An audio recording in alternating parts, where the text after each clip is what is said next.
Eurovalis, c'est une SCPI qui a été créée en 2015 et qui aujourd'hui sur le marché est la seule SCPI 100% Allemagne, 100% bureau, qui a été fondée au départ parce que dans le groupe Innovalis Advenis, on avait une belle expérience en Allemagne et aujourd'hui, avec un peu plus d'1 milliard d'actifs sous gestion, on continue de faire croître notre patrimoine sur cette différenciation sur le marché.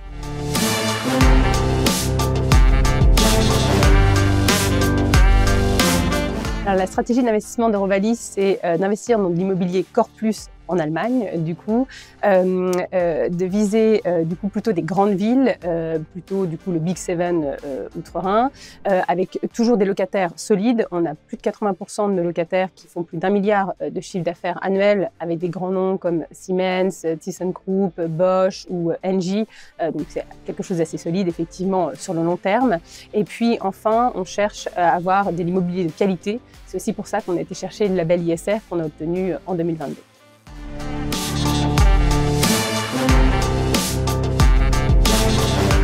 Alors, la principale force d'Eurovalis, c'est vraiment ce positionnement en Allemagne.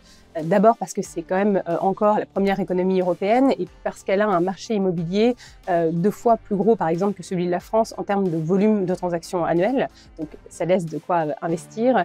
Et puis ce positionnement en Allemagne nous permet aussi de distribuer un dividende net de fiscalité étrangère avec un crédit d'impôt en France et puis net de prélèvements sociaux, ce qui fait quand même une différence pour l'associé dans le résultat et le rendement final.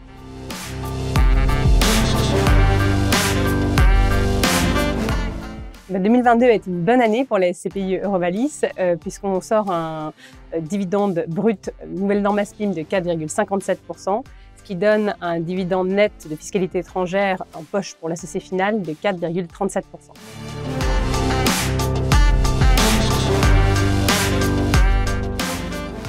En 2023, je pense qu'on va peut-être essayer de diversifier un petit peu nos investissements. On se dit qu'il y a peut-être des classes d'actifs un peu plus opportunistes sur lesquelles on va pouvoir s'ouvrir, même si on veut rester effectivement assez prépondérant en bureau, bien entendu. Et puis de saisir des opportunités dans un marché qui est peut-être un peu plus compliqué, grâce à un positionnement justement qu'on a de longue date en Allemagne. On pense qu'on en a les moyens. On va continuer également à beaucoup investir pour rentrer dans notre plan d'action ISR, ce qui est important. Et puis en termes de performance, on vise évidemment un objectif de rendement de fin d'année qui soit comparable à celui de 2022 et 2021.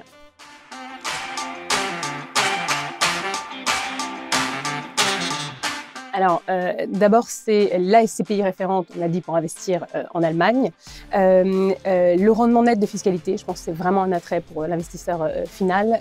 Et puis, enfin, on a un portefeuille vraiment de qualité avec une société de gestion qui se veut très exigeante à l'acquisition sur le long terme. Et ça, sur le long terme, je pense que ça fait la différence aussi.